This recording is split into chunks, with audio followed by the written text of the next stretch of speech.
For the past generation or more, one goal of many educators has been to get more girls into math and science.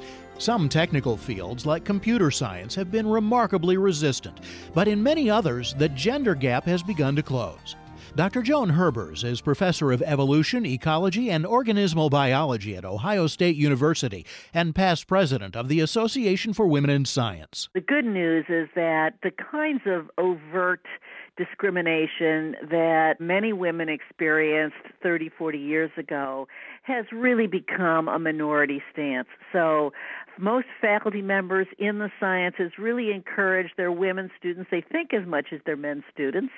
Women are up to 50% of the undergraduates in many of the sciences, including chemistry, biology, the earth sciences, and as well as in graduate schools. However, in spite of that, there are still few women among the highest ranks of academic researchers. Nearly half of all biology PhDs are women. Yet at most research universities, women make up less than 20% of senior faculty, according to Dr. Jo Handelsman, Associate Director for Science at the U.S. Office of Science and Technology Policy. She's on leave from her position as Professor of Cellular and Developmental Biology at Yale University. So it's not just a pipeline issue that people say, well, it'll catch up over time. It's had that chance to catch up, and in fact, it hasn't. And so there are other barriers there. So the question we have is, are there events that happen early on in women's training that somehow discourage them later on or reduce their confidence that they can be scientists that make them ultimately drop out? Discrimination and bias are well documented in other fields, but Handelsman and Herbers say many scientists have scoffed at the possibility that they could be guilty.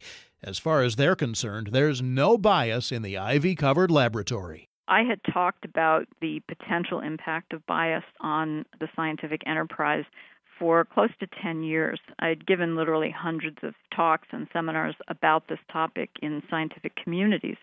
And after almost every single talk that I ever gave, somebody would say, but this doesn't apply to us because we're scientists and therefore we're trained not to be biased, we're trained to be objective, we're trained to just look at the data dispassionately, and therefore we don't let biases like this shape our behavior. Handelsman designed a study to see if that's true.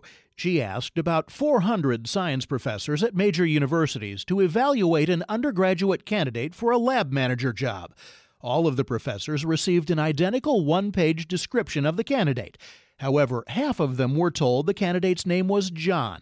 For the rest, it was Jennifer. What emerged was that the participants would be substantially more likely to hire the student as a lab manager if it was a male. They would be more likely to provide him mentoring than his female counterpart, and they considered him to be more competent than the female student, and they would offer him a higher salary than the female student with the identical record. And the implications go way beyond just hiring an undergraduate as a lab manager, because if there's this kind of different evaluation of an undergraduate, then it's very likely that there will be different evaluations of male and female postdocs, faculty, grantees, authors, at every stage in academic life. Handelsman says it's important to note that female professors were just as likely as males to judge the female candidate as less competent. Handelsman says it appears that professors are not consciously downgrading women. It's just how most people in our society operate. They're ingrained and they're not intentional, and that's what we have to remember, is that no matter how fair we want to be, these are always going to be kind of sitting on our shoulders and affecting our work. And it's not, a plot by men against women to keep women out of science or something like that. I also think it makes the discussion much less tense, because it no longer becomes an accusation of one group against another. It's something that we all share, and we can talk about our own experiences, whether we're men or women, and it doesn't become an us versus them or a holier-than-thou behavior. This is something that every one of us should be struggling with. We don't read CVs and say, oh, this is from a woman, therefore chuck it in the lower pile. No, it's simply the way we as human beings have been brought up in our society, that we undervalue women's contributions and overvalue men's contributions. None of this is surprising to Herbers or Handelsman, and if it can happen in the data-based world of science, it's likely happening everywhere. Indeed, research shows that we all unavoidably use stereotypes and biases to quickly categorize people. But those kind of culturally ingrained, unconscious attitudes are very hard to break. Women in science sometimes say they need to work twice as hard as men to get anywhere. Handelsman says that women need to submit research to more journals before it's published, work harder to get grants, and are less likely to win awards. Women claim, and I have seen more anecdotal evidence of this than anything else, that they have to achieve more in order to be recognized the same amount. I haven't seen that studied in science specifically very much, but it certainly is true from vast numbers of experiments that we all give less credit to women for the same amount of work, even the women themselves. I mean, there are these interesting experiments where if you ask people to do a task and then ask them afterwards how much they think they should get paid for that task, women will suggest lower amounts of money in payment for the task than men will. So it's not people being discriminatory, actively discriminating against women. It's simply that we just have been trained not to value women's contributions as much. And while women have to work harder at the things that might get them ahead, Handelsman says they're also typically given more tasks that are less of a career asset. They are the recipients of a lot of what one person called academic housework. This sort of the drudgery of departments, that they get more student advising and they get more of the thankless committee assignments. And when there are certain kinds of problems, those tend to go to the women. And some of that is conscious on the part of chairs or colleagues, but some of it is also where students migrate, that students tend to see women, and this is yet another bias, as more sympathetic, more empathetic, and they're much more likely to approach them with more personal kinds of problems, either decisions about their futures or interpersonal issues in the labs where they work or other kinds of more emotional issues than just those sort of standard advising that we typically do with students. And so women end up being very, very, very busy compared to men of the same level.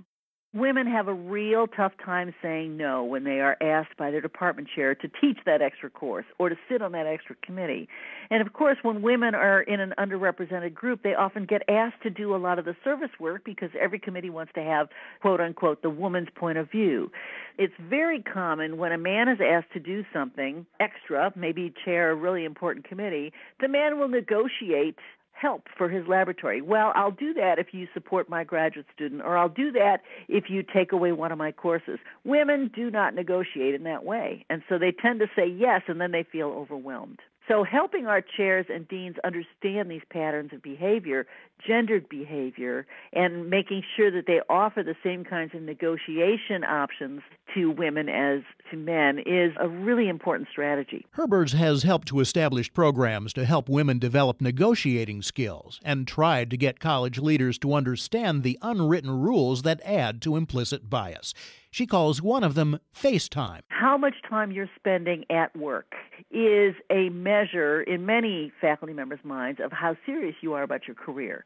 So if you don't come in until 10 o'clock in the morning, or if you leave at 3 o'clock in the afternoon, there's less face time at work. And we often hear statements about, oh, yes, that person's really serious about what comes in on the weekends, is in the office by 7 o'clock in the morning. So there's an unwritten assumption and an implicit bias against people who are not physically present. And this is especially important in the STEM disciplines where so much of the work goes on in laboratories. You have to interact with your students, you have to run your lab, and so on. So that issue of face time has become really, really important. And we work with our chairs and our department leaders and our deans to understand the source of a lot of the unwritten rules and ask them whether that's really contributing to the overall success. It may be unconscious bias to assume that a woman's less likely to put in long hours on the job, but other bias is more overt. We've been told by some of our women faculty that they've been explicitly discouraged from getting pregnant, or if they get pregnant, make sure that baby arrives in the summer months so that you can be back in the classroom in the fall, for example. They have been discouraged from taking additional time on the tenure clock because they're afraid it's going to come back to bite them from what some of their colleagues have said, and so on. So again, it's that very nebulous interpersonal interaction space that is hampering women's careers. Herber's study at Ohio State finds that women are less happy than men in university science departments. They feel unappreciated and cut out of informal networks. So while universities may be able to recruit women, they often have trouble retaining them. Often women leave to become adjunct faculty, lecturers, or teachers at community colleges. And that leaves few role models and mentors for women who are earning more and more advanced science degrees. So what do we do about it? Well, getting scientists to admit they can be biased is a start. There certainly is some evidence that simply evaluating one's own decisions and holding oneself accountable and holding colleagues accountable for fairness and unbiased decision-making is an enormous step in removing the impact of bias. So there's some very interesting research that shows that the more people don't think they're biased, so the more they will protest their objectivity, the more biased they are. You know, at face value, that sounds like a paradox, but the interpretation is that people who admit that they're biased are more likely to evaluate their decisions more carefully. Bias can be an unconscious part of many of our dealings with people. It's not only about hiring. So Handelsman says scientists need to make careful evaluations part of everyday conversation. Maybe we all should. It needs to be acceptable for one person to say to another, are we being fair here? Did we hold all these candidates to the same standard? Are we rejecting this paper based on standards that we've held every other paper to? And when that kind of question becomes just the norm, then I think we will reduce the impact of bias. Handelsman says it's unlikely we can change unconscious bias. 30 years of experimentation have shown it to be fairly unshakable. But she says we do know how to reduce its effects. Herbers says it's also important to secure the active and vocal support of influential men, because when men make arguments in favor of equality for their colleagues, spouses, and daughters, it carries more weight than when women speak out alone. She says research shows when we make things better for one disadvantaged group, we make things better for everyone. I'm Reed Pence. Tests that can save lives from cancer are now available at little or no cost, thanks to the healthcare law known as the Affordable Care Act. Tests for colon cancer and cervical cancer can prevent the disease altogether, and tests for breast cancer can detect the disease early when it's most treatable. These tests are now available at little or no cost, so don't let concerns keep you from getting tested for cancer. Let this be the year you and your family get tests that can prevent cancer or detect it early when it's most treatable. Talk to your doctor or other medical professional to learn more about the best cancer testing options for you and your family. Now you have options. It's your choice. For more information about how the healthcare law can help people with cancer and their families, contact your American Cancer Society at 1-800-227-2345. That's 1-800-227-2345.